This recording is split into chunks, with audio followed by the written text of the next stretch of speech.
Agarwal, and from the Sir Ganya Ram Hospital in New Delhi, India, presented by Dr.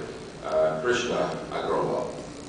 Good morning, ladies and gentlemen. I'm not a doctor yet. I'm a second year medical student in Safdarjung Hospital in Vardhaman Medical College. The study is efficacy of turmeric in pain and postoperative fatigue after lab choline. It is a double-blind, randomized, placebo-controlled study. As we all know, laparoscopic cholecystectomy is an index laparoscopic procedure according to the references, and its popularity depends on the patient-reported outcomes, postoperative pain and fatigue being most important. Pain, convalescence, circadian disturbances, and analgesic usage is always a concern in medicine. Turmeric has always been traditionally used in India for the treatment of pain, fatigue, and inflammation. Curcumin, which is the active ingredient of turmeric, has properties like anti-inflammatory, antimicrobial, anti-proliferative, and pro-apoptotic effects. It has a wide therapeutic window and no associated toxicity. The study was a prospective study conducted from July to September 2009. It was a double-blind, randomized, placebo-controlled study.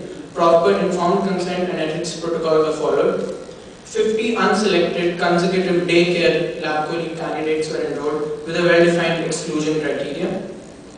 Pregnant ladies, lactating ladies, patients with psychosis, neuropathic pain, alcohol or drug dependence, self-administered analgesics, regular analgesics, immunosuppressive, and patients on cytotoxic and steroid therapy were excluded.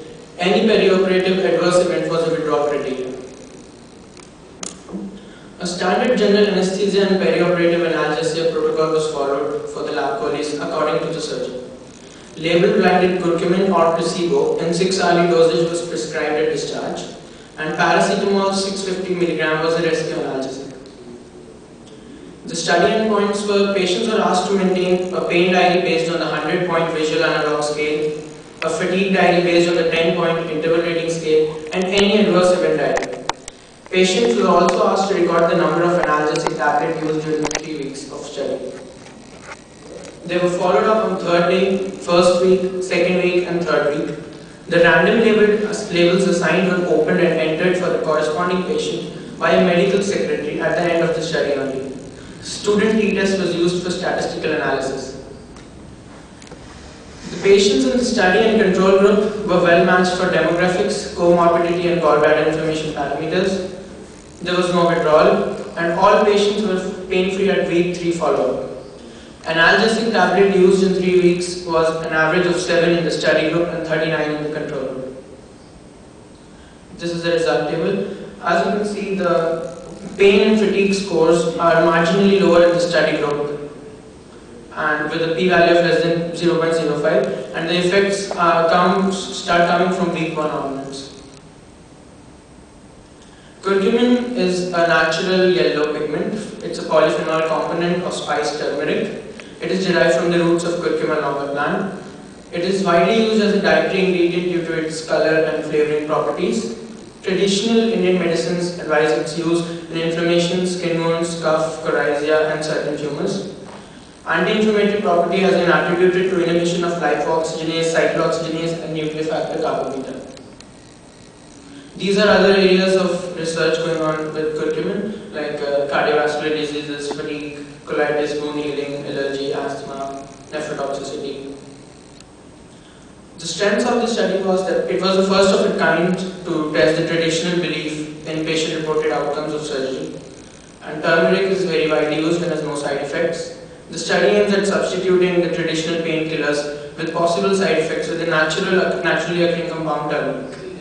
Curcumin is an eco-friendly option because it's natural and the industrial process is used to manufacture medicines will be less. Although patients were asked to cut down on spices for the 3 weeks following surgery, but Indian diet has huge amounts of turmeric, so it may not be absolutely free of curcumin. And it was a single center study with a small study size of just 50 people. Therefore, large, multi-centric, multi-ethnic studies need to be conducted to assess the benefits of a non-toxic common food ingredient like turmeric with active component curcumin. In conclusion, I would like to say that curcumin potentially improves the post-operative pain and fatigue-related patient-reported outcomes in laparoscopic cholecystectomy patients. Thank you.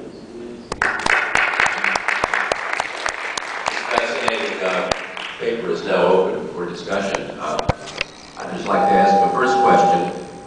You know, many of the natural foods that people take in the United States have, could we cut that off? Is that possible? That beaver? Some of the natural foods that people buy in natural food stores in the United States have anticoagulation effects. And I just wondered, has anybody looked at turmeric as far as its ability to cause bleeding or coagulation, coagulopathy in patients who are post-op? Certainly this would be a problem. Okay. Does anybody from his group here who might want to answer the question? Yeah. The question is there any coagulopathy I got in it. these drugs? Yeah.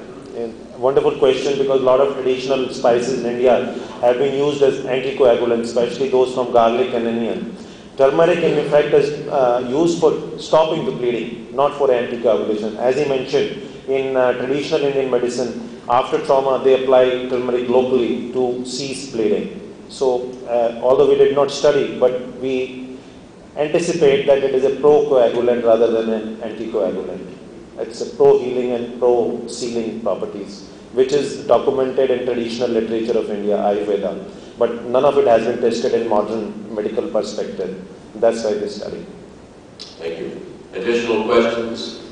Yes, please state your name and where you're from. Hi, I'm Shiva Jayaram, and I'm a general surgeon from Canada. I had a question regarding sort of the pharmaceutical aspects of the turmeric that you're using, and how that compares to what would be available in someone's conventional diet. Can you talk about the active ingredients prevalence in someone's everyday diet, and how that would compare to the dose that you're giving people in this trial? And then, by extension, what is the bioavailability of the drug that you're giving? How long does it last? And did you see any side effects from the medication as well? Thank you for the question. We didn't see any side effects, and the curcumin was the extract used, not the turmeric. It was given as capsules in 500 milligram dosage. So how does that compare? How does the active ingredients concentration compare from your drug to in food? So what component of turmeric has the active ingredient? Turmeric has around like 2% curcumin, maybe, and curcumin's bioavailability is very less, around 0.002%. Maybe that's it. Additional questions, comments? Thank you very much. Appreciate it.